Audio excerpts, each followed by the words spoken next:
Hi guys, today I've selected 8 handheld systems that are viable in 2022. Even though systems like the Game Boy and Game Gear were awesome when they came out years ago, they don't hold up to today's standards anymore. Now, this list is made by me and is 100% subjective. It is my opinion and some of you might disagree, and that's perfectly fine. Let's get into it. At number 8, the PS Vita. The fat version, which had an OLED screen, came out in 2012 and is the oldest on the list, but it still holds up today.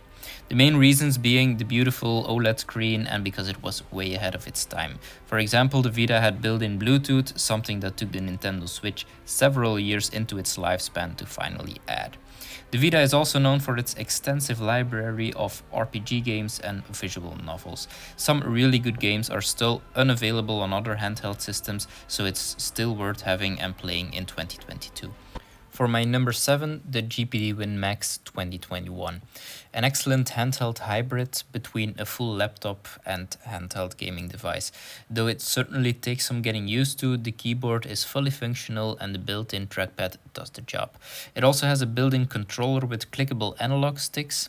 The R2 and L2 triggers are sadly not analog, but the 2022 version supposedly has them, so it's one to keep an eye on. Performance-wise, it can handle most games with its i7-1195 CPU. The GPU, however, is from Intel and their drivers are famous for having compatibility issues. The new price is $1,000. At number 6, the GPD Win 3. As a handheld gaming device, it can handle demanding games, that's for sure. It is equipped with an i7-1195, same as Win Max 2021 version, and likewise for the Intel driver. The only reason I put it higher than the Win Max is because of its form factor. It's much more a handheld gaming device than it's a PC. It also has analog triggers, which is a big plus in my opinion. The keyboard is really bad though, but GPD fixed that kind of by adding a fingerprint scanner so you don't have to type in a Windows password. If you want to use the Win 3 regularly, it is advised to buy the Silicon Grip, which is a game changer. It's worth noting that the Win 3 and Win Max with their powerful processors are great for emulation. The price for the Win 3 is also $1,000. On to number 5, the One X Player 1S or One X Player Mini. A device I don't personally own, but is considered to be more powerful than the GPD devices. It has a much bigger screen than the Win 3, which is nice to have, but downside is the portability. The mini version, however, is actually much more portable, so maybe that is the better option. Because of the higher resolution screen, the battery drains faster though, so keep that in mind. The new price for the mini comes in at around $1,250, so you need to dig deep into your pockets.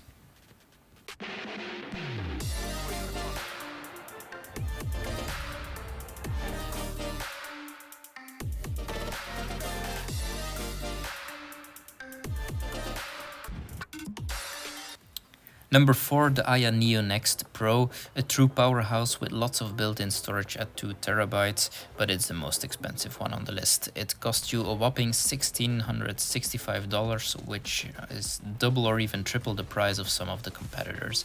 It supposedly has a very premium feel to it with its aluminium housing, but still the price is just too steep for me.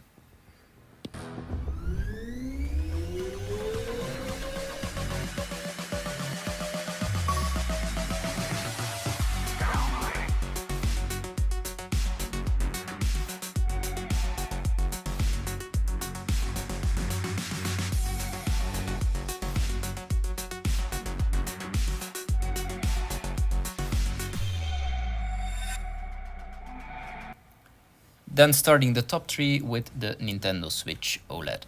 What's not to like here? It's portable, has a great screen, good battery life, has a huge library of games, and it only costs $350. If you think about it, it's a no-brainer. But be aware though that compared to the GPD, the One X Player and the Aya Neo, that it is not a PC. The only downside is Nintendo being Nintendo. What I mean by that is, for example, we had to wait years before Bluetooth connectivity was activated and we can still not watch Netflix. Even the Vita had both those out of the box in 2012. It has some very good Nintendo Switch exclusive games though.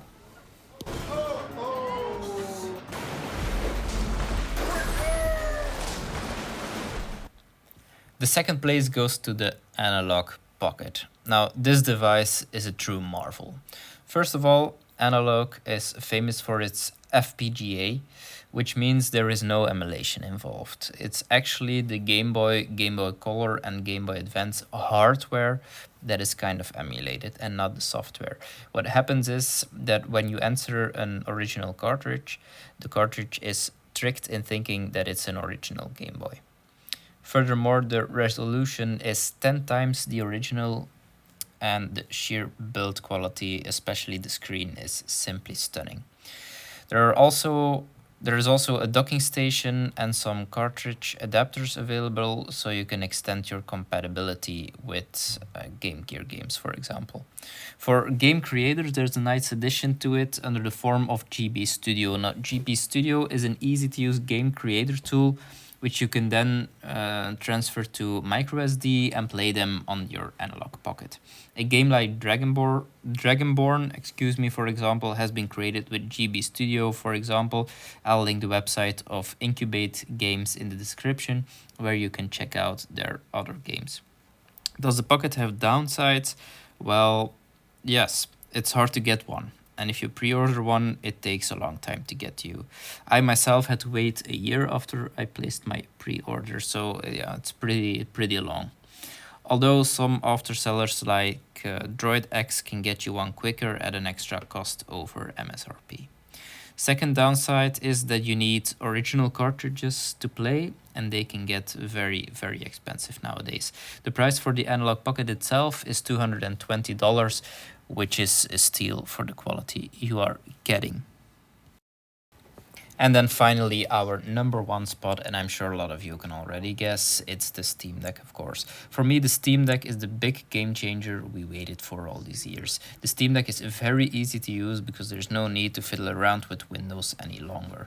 You can though if you really want, but why go through all the trouble of starting up Windows, entering a password or PIN, waiting for Steam to launch, etc. There's no need for that anymore. Steam Deck's multi-touch display, dual trackpads, and gyroscope.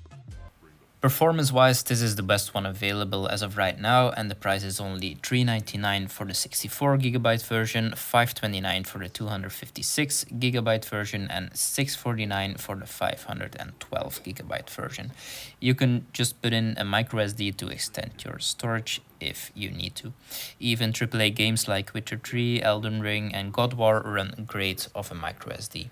The screen and audio are good too. The only downside is the portability. It's the biggest of the 8, but it has 2 trackpads with haptic feedback that can emulate mouse controls. The other issue is the availability. Orders are taking a very long time to get out, but that's because demand is extremely high with this one, and that is no surprise. So that's gonna do it for today, guys. I hope you enjoyed this video, and if you did, please leave a like and subscribe. It helps out a ton. Cheers!